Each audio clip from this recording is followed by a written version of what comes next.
అన్ని రకాల వస్త్రాలపై up to 66% off. College days లో మొదలైన స్నేహం దాదాపు 4 దశాబ్దాలకు పైగా కొనసాగింది.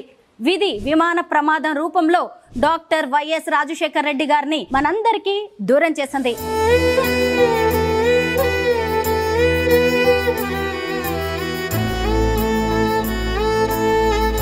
వైఎస్ఆర్ గారి గురించి తీసిన యాత్ర సినిమా చూసారా సార్? చాలా మంది రాజశేఖర రెడ్డి గారి సన్నిహితుల అభిప్రాయం నా రోలు చాలా తగ్గించి చూపించడం జరిగింది అనేది చాలా మంది అభిప్రాయపడ్డారు. ఇంకా కొన్ని సన్నివేశాల్లో నన్ను ఖచ్చితంగా చూపించి ఉండాలి అని నేను నవ్వేసి యాజ్ యూజువల్గా. వైఎస్ఆర్ గారి మరణం తర్వాత రాజకీయ పరిణామాలన్నీ చకచకా మారిపోయాయి. వారి కుటుంబంతో ఉన్న అనుబంధం ప్రకారం మీరు కూడా ఆ పార్టీలోకి వెళ్తారు అని. కానీ మీరు మాత్రం కట్టప్పలాగా ఖచ్చితంగా నేను కాంగ్రెస్ పార్టీకే విధేయుణ్ణి అని నిరూపించుకున్నారు. ఎందుకు అలా ఉండిపోయారు? రాజశేఖర రెడ్డి గారి ఆత్మ కూడా జగన్ కాంగ్రెస్ పార్టీలోనే ఉండాలని కోరుకొని ఉండేదని నేను నమ్ముతాను. వైఎస్ విజయమ్మ గారితో అలాగే జగన్ గారితో షర్మిల గారితో ఎలా ఉండేది సార్? మీరు చాలా బాగుంది. ఒక కుటుంబంలాగా ఉండేవాళ్ళం. అవును సార్. వాళ్ళిద్దరూ నన్ను మామ అనే పిలిచేవాళ్ళు. సొంత మేనమామని ఫీల్ అయినట్టే feel.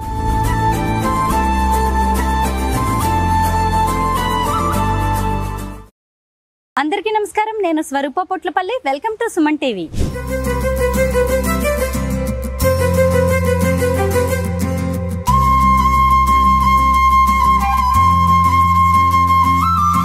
Doctor YS Rajasekhar Reddy, doctor KVP Ramachandra Rao వీరిద్దరి శరీరాలు మాత్రమే వేరు, ఆత్మ ఒక్కటే.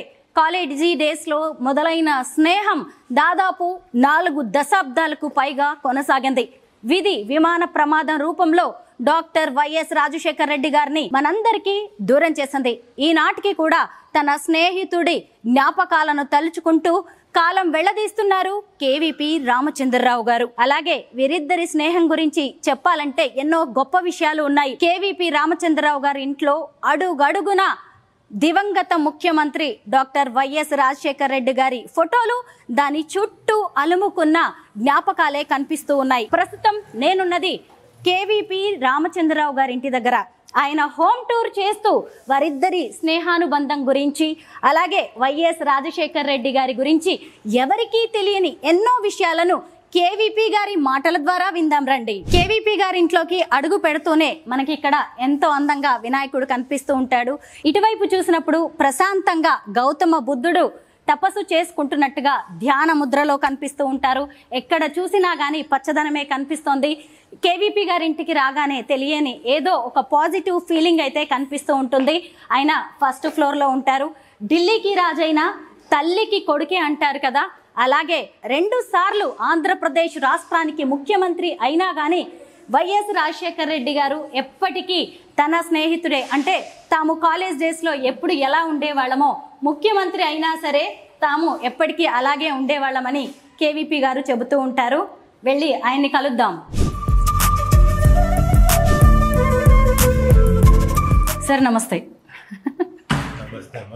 కాంగ్రెస్ రాజ్యసభ మాజీ సభ్యులు డాక్టర్ కేవీపీ రామచంద్రరావు గారు మనతో పాటు ఉన్నారు. ఈ ఫ్రెండ్షిప్ డే సందర్భంగా వైఎస్ రాజశేఖర్ రెడ్డి గారితో ఆయన అనుబంధం గురించి తెలుసుకుందాం. కేవీపీ గారింట్లోకి రాగానే ఇక్కడ ఒక టేబుల్ మీద వారి ఫ్యామిలీ ఫొటోస్ కనిపిస్తూ ఉన్నాయి. ఆ ఫ్యామిలీ ఫొటోస్ మధ్యలో వైఎస్ రాజశేఖర్ రెడ్డి గారి ఫోటో, అలాగే వైఎస్ రాజశేఖర్ రెడ్డి గారు, విజయమ్మ గారు, కేవీపీ గారు, సునీత గారి ఫొటోస్ కనిపిస్తూ ఉన్నాయి. దీన్ని బట్టే అర్థం చేసుకోవచ్చు వారిద్దరి అనుబంధం ఎలాంటిదో. సార్ మీరు చెప్పండి ఈ ఫొటోస్ గురించి. ఆ ఫోటో రాజశేఖర రెడ్డి గారి 60వ జన్మదినోత్సవ సందర్భంగా ఇంట్లో ఆ రోజు అఫీషియల్ రెసిడెన్స్లో కొద్ది మందితోటి ఒక డిన్నర్, ఒక సెలబ్రేషన్ చేయడం జరిగింది. ఆ సందర్భంగా తీసుకున్న ఫోటో అది. ఇప్పటికి కూడా సార్ రాజశేఖర్ రెడ్డి గారు అంటే జలయజ్ఞం గుర్తొస్తుంది. పోలవరం ఒక సాహసి ప్రయాణం. ఇక్కడ రాజశేఖర్ రెడ్డి గారి ఫోటో ఉంది, అలాగే కేవీపీ గారి ఫోటో కూడా ఉంది. దీని గురించి చెప్పండి సార్. పోలవరం క్రెడిట్ని తమకు ఆపాదించుకోవడానికి చాలా రాజకీయ పక్షాలు, నాయకులు ప్రయత్నాలు చేశారమ్మా. కానీ వాస్తవంగా పోలవరం ప్రాజెక్టు సాకారం అయ్యే దిశగా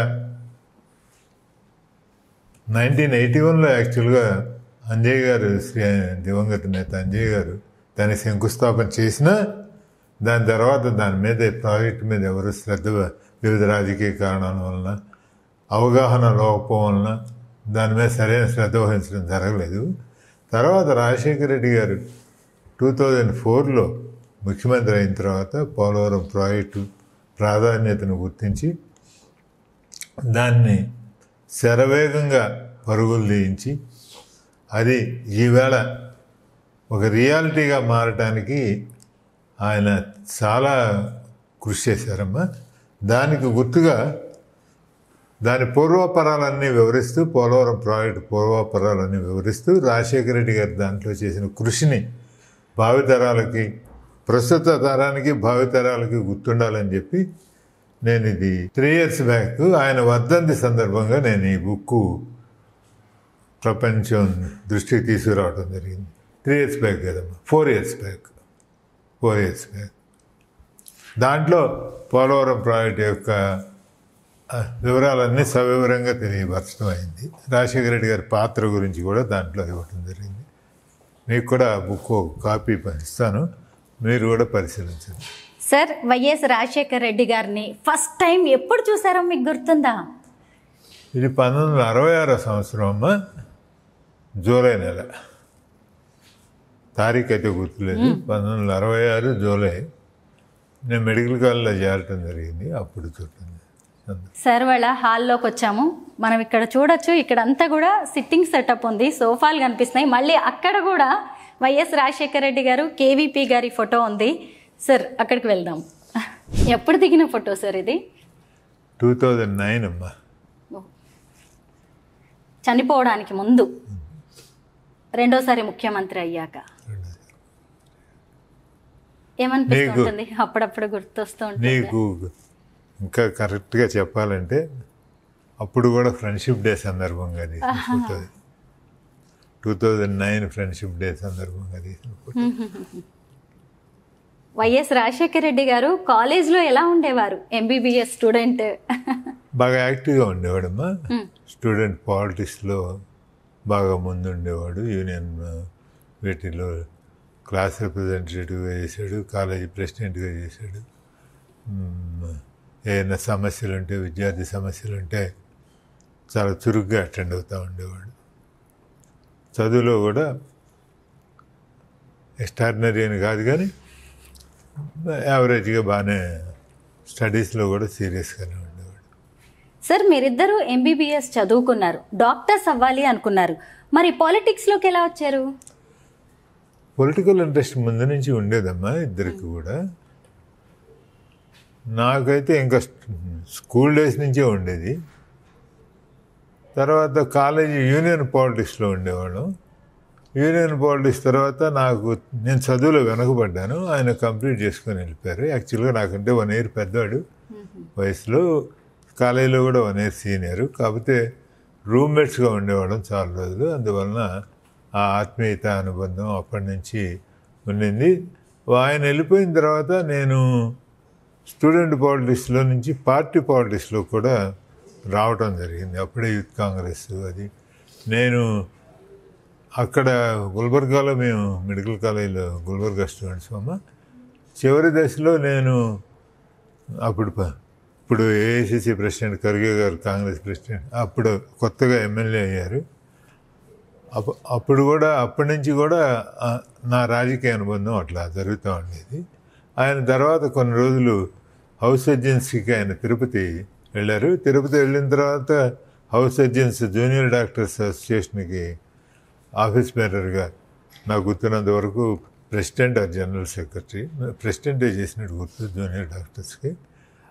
అప్పుడు అందులో కూడా చాలా యాక్టివ్గా ఉండేవాడు. దాని తర్వాత కొన్ని రోజులు చాలా సీరియస్గా ప్రాక్టీస్ చేశాడు. జమలమడుగు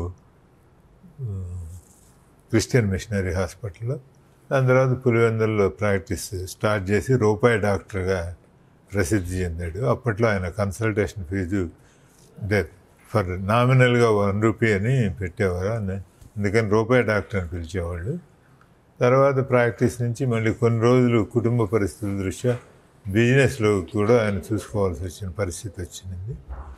దాని తర్వాత బట్ అప్పుడు కూడా పాలిటిక్స్లో పూర్తి టైం కాకపోయినా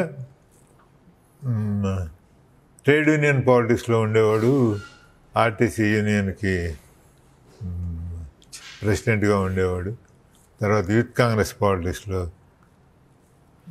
చాలా యాక్టివ్గా ఉండేవాడు. తర్వాత మళ్ళీ మేము 1975లో 76లో గౌహతి యూత్ కాంగ్రెస్ ప్లేనరీ జరిగితే మళ్ళీ అక్కడ కూడా కలుసుకోవడం జరిగింది. అప్పట్లో నేను కాకినాడలో ఉండేవాడిని, ఆయన పులివెందుల్లో ఉండేవాడు. మళ్ళీ తర్వాత తను 1978లో ఆయన ఫస్ట్ టైం ఎమ్మెల్యేగా కంటెస్ట్ చేయడం సందర్భించింది. నేను 1980లో ఎమ్మెల్సీకి కంటెస్ట్ చేసి అప్పుడు ఓడిపోయాను. ఈ ఫోటో ఫ్రెండ్షిప్ డే రోజు దిగింది అని మీరు చెప్తున్నారు కదా, అంటే ఆయన సెప్టెంబర్లో పరమపదించారు. 1 మంత్ ముందు దిగిన ఫోటో, ఎప్పటికీ గుర్తుండిపోయే ఫోటో అనుకుంటా సార్. అవునమ్మా, ఆయన చాలా ఇన్సిస్ట్ చేసి, నీకు ఇంకా హానెస్ట్గా చెప్పాలంటే అప్పట్లో సాక్షి వాళ్ళు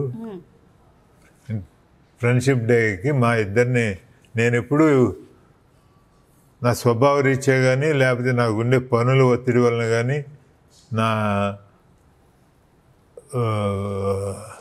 రోల్ ప్లే చేయటంలో నేను ఎప్పుడు బ్యాక్ స్టేజ్ ఉండేవాడిని. ఎప్పుడు ఇంటర్వ్యూస్ అవి ఆయన చనిపోయే వరకు ఎప్పుడు ఉండేది కాదు. ఈ పర్టికులర్ ఇంటర్వ్యూ మరి అది యాదృచ్ఛికంగా జరిగిందో లేకపోతే మరి విధి డిజైన్ చేసిందో, ఆయనను ఇన్సిస్ట్ చేసి నన్ను ఫోర్స్ చేసి ప్రాక్టికల్గా ఆయన అప్పుడు 3 సెషన్స్ ఆయన అటెండ్ అయ్యి నన్ను వాళ్ళ డెడ్లైన్ దగ్గరికి వచ్చేస్తామని, నువ్వు టైం ఇవ్వాలి వాళ్ళకి అని చెప్పి నన్ను ప్రాక్టికల్గా ఫోర్స్ చేసి ఆ ఇంటర్వ్యూ తీసుకోవడం జరిగింది. అది నిజంగా మరపురాని సందర్భం, మరవలేని సందర్భం. అవును సార్, నాకే ఎంతో ఎమోషనల్గా అనిపిస్తుంది అసలు ఆ నవ్వు అవన్నీ చూస్తుంటే. ప్రజానాయకుడు మీకు కూడా ఎప్పుడైనా గుర్తు చేసుకుంటే ఖచ్చితంగా గుండె బరువెక్కుతూ ఉండొచ్చు.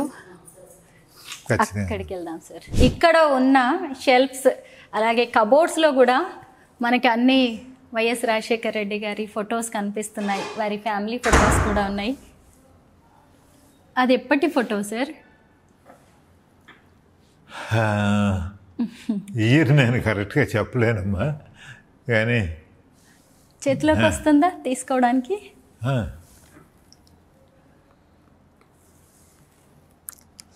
ఇయర్ నేను ఖచ్చితంగా చెప్పలేను. ఇది రాజశేఖర రెడ్డి గారి మనవడు రాజారెడ్డి గారిది. అంటే మన షర్మిలమ్మ గారి కొడుకు. అవును, ఇది కూడా ఆయనదే. వీళ్ళిద్దరునేమో ఒకళ్ళు ఈవిడ షర్మిలలా ఉన్నారు, షర్మిల కూతురు, భారతి జగన్ కూతురు. ఈ బాబు మా బాబు, మా మనవడు. వైఎస్ షర్మిల గారి కూతురు అలాగే జగన్ గారి కూతురు. ఇక్కడ ఉన్నది రాజశేఖర రెడ్డి గారు విజయమ్మ గారితో పాటు. అవునమ్మా, ఇది కూడా మా మనవడు. ఓహో, మీ మనవడితో దిగారు. కుటుంబ పరంగా కూడా చాలా అనుబంధం ఉంది కదండి సార్? అవునమ్మా, కుటుంబ పరంగా కూడా చాలా అనుబంధం ఉంది. ఆయన మ్యారేజ్ సూట్ సెలెక్ట్ చేసుకోవడానికి కూడా అప్పుడు ఆయన ఔషధ్యం చేస్తూ ఉండేవాడు. మ్యారేజ్ అయినప్పుడు మ్యారేజ్ సూట్ సెలెక్షన్ కూడా మేమిద్దరమే మెడ్రాస్కి వెళ్తాం జరిగింది. వైఎస్ విజయమ్మ గారితో పెళ్లి సమయంలో పెళ్లి సూట్ సెలెక్ట్ చేసుకోవడానికి కూడా సార్ వెళ్ళారంట. విజయమ్మ గారు లేరు, అదే మీరిద్దరు వెళ్ళారు. తిరుపతి నుంచి మెడ్రాస్ వెళ్ళి సూట్ సెలెక్ట్ చేసుకుని రావడం జరిగింది. వైఎస్ విజయమ్మ గారితో అలాగే జగన్ గారితో షర్మిల గారితో ఎలా ఉండేది సార్ మీరు? చాలా బాగుండేది, ఒక కుటుంబంలాగా ఉండేవాళ్ళు. అవును సార్, వాళ్ళిద్దరూ నన్ను మామ అనే పిలిచేవాళ్ళు. సొంత మేనమామని ఫీల్ అయినట్టే ఫీల్ అయ్యేవాళ్ళు. నాకు వాళ్ళ ఇంట్లో మేనమామ కంటే నాకే ఎక్కువ ఇదండి. అందులో అది కూడా సార్, ఆ ఫోటో కూడానా? ఇది కూడా మనం ఇందాక చూసిన ఫోటోను ఇది ఒకటే సందర్భం అమ్మ. కాకపోతే అప్పుడు అందులో మేము నలుగురమే ఉన్నాము. ఇందులో మొత్తం ఆయన టోటల్ ఫ్యామిలీ, మా టోటల్ ఫ్యామిలీ ఉన్నారు. జగన్, భారతి, షర్మిలమ్మ, అనిలు, నా కొడుకు, చిన్న కొడుకు, కోడలు, నా పెద్ద కొడుకు, కోడలు, అందరం. అంటే వైఎస్ రాజశేఖర రెడ్డి గారి షష్ఠి పూర్తి సమయంలో దిగిన ఫొటోస్ అవి. అవునమ్మా, మొత్తం 12 మంది ఉన్న ఫోటో. ఇక్కడ కేవీపీ గారి డైనింగ్ హాల్ ఉంటుంది. ఇక్కడి నుంచి చూడండి ఎంత పెద్ద ఫోటో కనిపిస్తుందో వైఎస్ రాజశేఖర రెడ్డి గారిది. ఎప్పుడు తెల్లటి బట్టలు వేసుకొని పంచ కట్టుతో తెలుగుదనానికి నిలువెత్తు రూపంలా ఉండేవారు వైఎస్ రాజశేఖర రెడ్డి గారు. ఇక్కడి నుంచి చూస్తుంటే కూడా ఆయన కదిలి వస్తున్నట్టుగానే కనిపిస్తోంది. సార్, ఆ ఫోటోతో మీ జ్ఞాపకం? ఇది ఇంచుమించుగా ఆయన సిగ్నేచర్ ఫోటో అంటారు చూడమ్మా, అటువంటిది సార్. అది ఆయన ఇంట్లో నుంచి క్యాంప్ ఆఫీస్కి వస్తున్నప్పుడు తీసిన ఫోటో అమ్మ. సార్, ఫస్ట్ టైం ముఖ్యమంత్రి అయినప్పుడా? ఫస్ట్ టర్మ్లోనమ్మా. ముఖ్యమంత్రి అయినప్పుడు కాదు, ముఖ్యమంత్రి అయినప్పటికీ ఇంకా ఆ రెసిడెన్స్ రెడీ అవ్వలేదు. రెసిడెన్స్ కానీ క్యాంప్ ఆఫీస్ కానీ అప్పుడు రెడీ అవ్వలేదు. ఈయన సీఎం అయిన తర్వాతే డిజైన్ చేసి వాటిని కట్టించడం జరిగింది అక్కడ. సో ఆ టర్మ్లో మధ్యలో అప్పుడు షిఫ్ట్ అయ్యాడు. అక్కడ షిఫ్ట్ అయిన తర్వాత అప్పుడు తీసింది. అబ్బా, ఎంత నవ్వు ముఖం సార్, చాలా బాగుంటుంది కదా ఈయన నవ్వు. ఆత్మీయంగా ఉంటుంది. అవును సార్, కల్మషం లేని నవ్వు. రాజకీయాల వరకే, నిజ జీవితంలో లేవు ఆయనకి. ఆయన ఆ నవ్వు ఆయనకి కొన్ని లక్షల మందితోటి ఆత్మీయ అనుబంధాన్ని ఏర్పాటు చేసింది. వాళ్ళు ఆయన మనవాడు అనే ఫీల్ ఇవ్వగలిగిన నవ్వు, ఇచ్చిన నవ్వు అది. ఎప్పుడైనా కాంప్లిమెంట్స్ ఇస్తూ ఉండేవారా ఆయనకి మీరు? అదే, కాంప్లిమెంట్స్ కంటే కూడా విమర్శలే ఎక్కువ ఉండే. అలాగా? అంటే మేమిద్దరం 1-to-1 ఉన్నప్పుడు, 1-to-1 ఉన్నప్పుడు కాంప్లిమెంట్స్కి పెద్ద ఉండేది కాదు, పెద్ద అంత టైం సరిపోయేది కాదు. అంటే విమర్శలను ఆయన ఎలా తీసుకునేవారు? How to better it. నేనే విమర్శ చేసినా పాజిటివ్గానే తీసుకునేవాడమ్మా. May agree or may not agree. నేను నా అభిప్రాయాలు ఆయన అభిప్రాయాలు డిఫర్ అయ్యి ఉండొచ్చు. నా అభిప్రాయాలు ఆయన చాలా చోట్ల ఓవర్ రూల్ చేసిన సందర్భాలు ఉన్నాయి. బట్ అభిప్రాయాల మటుకు రైట్ యాంగిల్లోనే తీసుకున్నాడు. దాన్ని తన గురించే, తన మంచి కోసమే చెప్తున్నాను. కొన్ని సందర్భాల్లో చాలా తీవ్రమైన వాగ్వాదాలు జరిగాయి.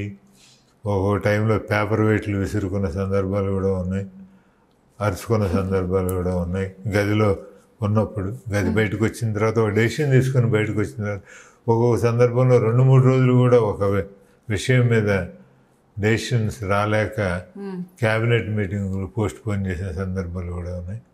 కానీ ఒకసారి రూమ్ నుంచి బయటకు వచ్చిన తర్వాత నేను ఆ రోజు చెప్తే నువ్వు వినలేదు, లేకపోతే నేను అట్లా అంటే నువ్వు ఇట్లా అన్నావు అనేది ఎప్పుడు మా మధ్యలో రాలేదు. ఎప్పుడైనా కంబైన్ ఎప్పుడు లేదు. కొంచెం ఏదన్నా ఉన్నా ఒక 10-15 minutes కొంచెం ఏదన్నా చిరాకు ఉన్న సందర్భాలు ఉండేవి, లేవుని కాదు, but hardly 10-15 minutes. YS Rajasekhara Reddy గారిది చాలా మంచి మనస్తత్వం అంటాయి. ప్రత్యర్థులకు కూడా ఏదైనా సాయం కావాలి అంటే చేసేవారంట. మీరు చూసిన సందర్భాలు ఉన్నాయి అలాంటివి? బోల్డ్ అమ్మా. కొన్ని దాంట్లో ఆ విషయంలో కూడా నాకు ఆయన ఆర్గ్యుమెంట్స్ వచ్చాయి. అపాత్ర దానం చేస్తున్నావు, అన్డిజర్వింగ్ ఫెలోస్కి కూడా హెల్ప్ చేస్తున్నావు అని నేను అబ్జెక్ట్ చేసిన సందర్భాలు చాలా ఉన్నాయి. కానీ ఆయన కొంచెం ఎక్కువగా సహాయపడే మనస్తత్వం. ఎదుటోడు ఎన్నే పొరపాటు చేసినా ఇది చేసినా వాటిల్ని use to take them in stride. అట్లా వాళ్ళని బాగా ఉదార హృదయంతో క్షమించేసే సందర్భాలు ఎక్కువ ఉండే. సార్ రాజశేఖర రెడ్డి గారితో కలిసి మిమ్మల్ని ఇలా ఒకే ఫ్రేమ్లో చూస్తుంటే ఎంత బాగుందో సార్. ఆయన అనేవారట కేవీపీ నా ఆత్మ అని కొన్ని ఇంటర్వ్యూల్లో చెప్పారు, సన్నిహితుల దగ్గర కూడా అనేవాళ్ళంట. సార్ సాధారణంగా రాజకీయ నాయకులు పదవులు అధికారం వచ్చిన తర్వాత మారిపోతూ ఉంటారు, మనం కూడా ఎందుకులే అన్నట్టుగా దూరంగా ఉంటాం. కానీ 2004లో ఆయన ముఖ్యమంత్రి అయిన తర్వాత మిమ్మల్ని సలహాదారులుగా నియమించుకున్నారు. ఆ తర్వాత మీ ఇద్దరి ప్రయాణం ఎలా సాగింది? చాలా చక్కగా జరిగిందమ్మా. దానికి మా కుటుంబ సభ్యుల తోడ్పాటు కూడా ఉండేది. ప్రపంచానికి కూడా తెలుసు ఆయన కేవీపీ నా ఆత్మ అనింది 89లోనమ్మా. 1989లో ఆయన ఫస్ట్ టైం చెన్నారెడ్డి గారు పిసిసి ప్రెసిడెంట్గా ఉన్నప్పుడు మేము వారిని కలవటానికి వెళ్ళిన సందర్భంగా చెన్నారెడ్డి గారు రాజశేఖర రెడ్డి గారితో సపరేట్గా మాట్లాడాలి అని ఎక్స్ప్రెస్ చేసినప్పుడు ఆ సందర్భంగా రాజశేఖర రెడ్డి గారు అతను నా ఆత్మ, నాతోటే ఉంటాడు అని చెప్పడం జరిగింది. నేను ఎప్పుడు చెప్పలేదమ్మా. ఆయన 2-3 సందర్భాల్లో, కనీసం 2-3 సందర్భాల్లో ప్రపంచానికి అందరికీ తెలిసేటట్టుగా చెప్పాడు. తర్వాత పవర్లోకి వచ్చిన తర్వాత కూడా అదే అనుబంధం అట్లాగే కంటిన్యూ అయిందమ్మా. ఇంకా పెరిగింది కానీ అదేం తగ్గలేదు. న్యాచురల్గా పవర్లోకి వచ్చిన తర్వాత చాలామందికి జలసీలు ఏర్పడుతూ ఉంటాయి, చాలామంది ప్రయత్నిస్తూ ఉంటారు పవర్కి దగ్గరగా ఉండే వాళ్ళని దూరం చేయడం కోసం. న్యాచురల్ ప్రాసెస్ అదేమి.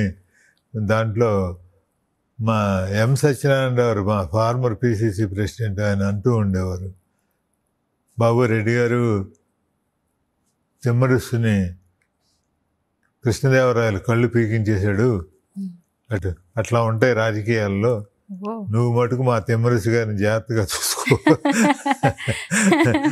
అంటే ఆ దాంట్లో అది చరిత్ర, ఎప్పుడు చరిత్ర చెప్పే సత్యాల్లో అది కూడా ఒకటి. సో 99% ఆఫ్ ది కేసెస్లో ఏం జరుగుతుందంటే నెంబర్ 1ని బ్లేమ్ చేయలేక నెంబర్ 2 మీద ఇచ్చేసేవాళ్ళు. మాకు ఎందుకు జరగలేదంటే మేము ముందే డిజైన్ చేసుకున్నాం ఎవరి రోల్స్ ఎలా ఉండాలి ఏమిటి అనేది. చాలా క్లియర్గా, క్లారిటీగా ఏ విషయంలోనైనా మంచి జరిగితే అది రాజశేఖర రెడ్డి గారి అకౌంట్లోకి వెళ్ళాలి. ఎందుకంటే రేపు ఆయన ప్రజల్లో మళ్ళీ పార్టీని గెలిపించుకోవాల్సింది, ప్రజల్లోకి వెళ్ళాల్సింది, ఫ్రంట్ ఫేస్ ఆయన. నా మీద ఎన్ని ఆరోపణలు వచ్చినా, నన్ను ఎవరెంత విమర్శించినా మాకు వచ్చే నష్టమేం లేదు. యాజ్ లాంగ్ యాజ్ మా సంబంధాల మధ్యలో అది అడ్డుపడినంత వరకు నాకు వచ్చే నష్టమే ఉందమ్మా. జనం లక్ష అనుకుంటే నాకు వచ్చే అదే నష్టమే ఉంది. అప్పట్లో నేను ఎప్పుడు ఇంటర్వ్యూలు ఇవ్వటం కానీ, ప్రెస్ కాన్ఫరెన్స్లు పెట్టడం కానీ, ఇంకోటి కానీ, ఇప్పుడు మనకి మన రోల్స్ క్లియర్గా డిఫైన్ అయి ఉంటే, మన అండర్స్టాండింగ్స్ బాగుంటే ఇంకోడెవడో ఏదో చేయగలడని నేనైతే నమ్మను. ఒక ఈవెంట్ ఉంటుంది, మైక్ పెట్టేవాడు మైక్ పెట్టుకొని, స్టేజ్ అరేంజ్ చేసేవాడు స్టేజ్ అరేంజ్ చేయాలి, నాయకుడు వచ్చి మాట్లాడాలి. అంతేగాని ఏర్పాట్లు చూసేవాడు వాడు కూడా స్టేజ్ మీద ఆ ఫ్రేమ్లోకి వచ్చేయాలంటే ఎట్లా కాదు. నాది కూడా అదే పరిస్థితి. 10 మంది ఆయన కలిసేటట్టు చేయాలి, 10 మంది ఆయనకి వివిధ రకాలైన వివిధ సెక్షన్స్ నుంచి వచ్చే అభిప్రాయాలు ఆయనకి తెలియాలి. తెలిసిన తర్వాత దాని మీద మళ్ళీ చర్చించి ఒక నిర్ణయం తీసుకోవడం అది జరుగుతూ ఉండేది. వైఎస్ఆర్ గారు 2 సార్లు ముఖ్యమంత్రి అయ్యారు, మీరు 2 సార్లు రాజ్యసభ ఎంపీ అయ్యారు. కానీ విధి విమాన ప్రమాదం రూపంలో మీ ఇద్దరు స్నేహితులను దూరం చేసింది. ఆయన లేరు అనే మాట విన్న తర్వాత కొన్ని వందల వేల గుండెలు ఆగిపోయాయి. అలాంటి ప్రజానాయకుడు ఆయన. మరి ఆయన మరణ వార్తను విన్నప్పుడు మీ అభిప్రాయం, మీ ఫీలింగ్స్ ఎలా ఉండే? ఏమనాలంటే ఇంగ్లీష్లో అయితే షాటర్డ్ అంటారమ్మా, తెలుగులో దురదృష్టవశాత్తు అంత హృదయం మొక్కలైంది అంటామో, లేకపోతే పగిలిపోయింది అంటామో, లేకపోతే హృదయం గాయపడింది అంటామో, దానికి సరైన ఇది కాదు. దాంట్లోనే హృదయ రోదన ఉంది, హృదయం ఆవేదన ఉంది. డెఫినెట్గా 43 సంవత్సరాలు ఒకటే మాట మీద నడిచిన వాళ్ళు రెండో వాళ్ళు లేకపోతే అది స్నేహితులైనా కానీ, జీవిత భాగస్వాములైనా కానీ, వ్యాపార భాగస్వాములైనా కానీ చాలా చాలా నష్టం ఉంటుందమ్మా. అందులో దాదాపుగా ఒకే మాట మీద నడిచిన వాళ్ళకి చాలా హృదయం బాగా ఒక అయోమయ అవస్థలోకి వెళ్ళిపోతుంది. ఇది నిజం అని నమ్మకూడదు, ఇది నిజం కాకూడదు అని అటువంటి పరిస్థితి అట్లా కూడా ఉండేది కొంత మానసిక. సార్, అసలు వైఎస్ఆర్ గారి మరణం తర్వాత రాజకీయ పరిణామాలన్నీ చకచకా మారిపోయాయి. వైఎస్ జగన్ జైలు పాలవ్వడం కావచ్చు, వైఎస్ఆర్సీపీని స్థాపించడం, అప్పుడు మీ గురించి కూడా చాలా పెద్ద టాకే నడిచింది. ఎందుకంటే వారి కుటుంబంతో ఉన్న అనుబంధం ప్రకారం మీరు కూడా ఆ పార్టీలోకి వెళ్తారు అని. కానీ మీరు మాత్రం కట్టప్పలాగా ఖచ్చితంగా నేను కాంగ్రెస్ పార్టీకే విధేయుణ్ణి అని నిరూపించుకున్నారు. ఎందుకు అలా ఉండిపోయారు? నేనే కాదమ్మా, రాజశేఖర రెడ్డి గారి ఆత్మ కూడా జగన్ కాంగ్రెస్ పార్టీలోనే ఉండాలని కోరుకొని ఉండేదని నేను నమ్ముతాను. నేను అది వారి కుటుంబ సభ్యుల దగ్గర కూడా నేను ఎక్స్ప్రెస్ చేయడం జరిగింది. ఆయన ఉంటే ఖచ్చితంగా మనం పార్టీలోనే ఉండాలనే మాటే ఆయన ఉండేవాడు అని. ఆయనకి పార్టీతో ఉన్న అనుబంధం, పర్టికులర్గా రాజీవ్ గాంధీ అంటే ఆయనకి ఎనలేని గౌరవం, ఎనలేని విశ్వాసం. ఎందుకంటే 34 years వయసులో ఆ రోజుల్లో చాలామంది మహామహులు ఉండేవాళ్ళు మా కాంగ్రెస్ పార్టీలో. కాసు బ్రహ్మానంద రెడ్డి గారు, జలగ వెంగళరావు గారు, పివి నరసింహారావు గారు, ఇట్లా శివశంకర్ గారు, ఇంతమంది మహామహులు ఉన్న టైంలో చెన్నారెడ్డి గారు ఈయన్ని పిలిచి ప్రెసిడెంట్ చేసిన తర్వాత చెన్నారెడ్డి గారు పార్టీలోంచి బయటకు వెళ్ళారు ఆ డెసిషన్ను వ్యతిరేకిస్తూ. విజయభాస్కర్ రెడ్డి గారు, ఇంతమంది ఉన్న టైంలో ఈయన్ని గుర్తించి పిసిసి ప్రెసిడెంట్ చేశాడు. 42 పార్లమెంటు సీట్లు ఉన్న రాష్ట్రంలో అంత గురుతరమైన బాధ్యతను అంతమంది సీనియర్ లీడర్స్ని కాదని ఇవ్వటం అనేది సామాన్యమైన విషయం కదా. రాజశేఖర రెడ్డి గారి రాజకీయ జీవితానికి అది చాలా దోహదం చేసింది. ఆయనకు ఒక నేషనల్ లెవెల్లో ఒక ఇంపార్టెన్సు, స్టేట్లో ఒక అనుచర వర్గం లేకపోతే ఒక అభిమానులను కాంగ్రెస్ పార్టీలో కార్యకర్తల యొక్క విశ్వాసం చూరగొనటానికి అది చాలా ఉపయోగపడింది.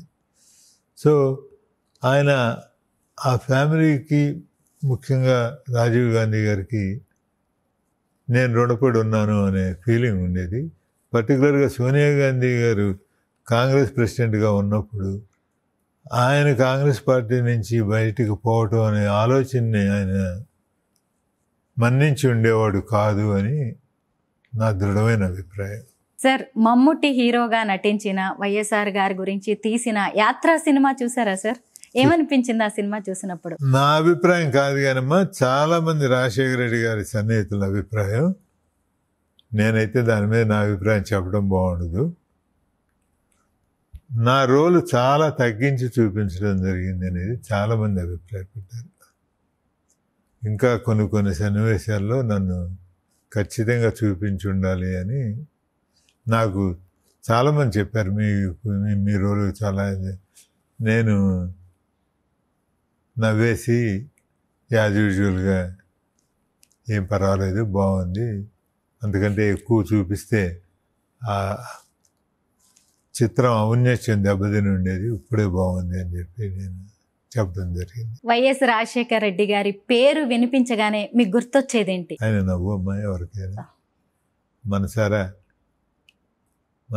మనకి ఒక స్వాంతన చేకూరే ఆ చిరునవ్వే గుర్తుకొస్తూ ఉంటుంది. మనకి బాగా ఇష్టమైన వాళ్ళు పోయినప్పుడు మనం చాలాసార్లు గుర్తు చేసుకుంటూ ఉంటాం, వాళ్ళు ఉంటే ఇలా ఉండేది, అలా ఉండేది అని. వైఎస్ రాజశేఖర రెడ్డి గారు ఉంటే పరిస్థితులు ఇలా ఉండేవి అని ఎప్పుడైనా అనిపిస్తూ ఉంటుందా సార్? ఎందుకు అనిపిస్తుంది? చాలా సందర్భాల్లో అనిపిస్తుంది. దాంట్లో నేను కూడా ఒక సామాన్య మానవుడే కదా, నాకు హృదయ స్పందనలు, ఫీలింగ్స్ ఉంటాయి కదా. కొన్ని చాలాసార్లు దాచిపెట్టుకోగలిగిన కొన్నిసార్లు అయితే ఖచ్చితంగా ఉంటాయి. డెఫినెట్గా ఆయన ఉండి ఇట్లా ఉండేది కాదు కదా. వైఎస్ రాజశేఖర రెడ్డి గారు అలాగే కేవీపీ రామచంద్రరావు గారి స్నేహం అనేది ఎంతో మందికి ఆదర్శం. Thank you so much sir. నమస్కారం అమ్మా.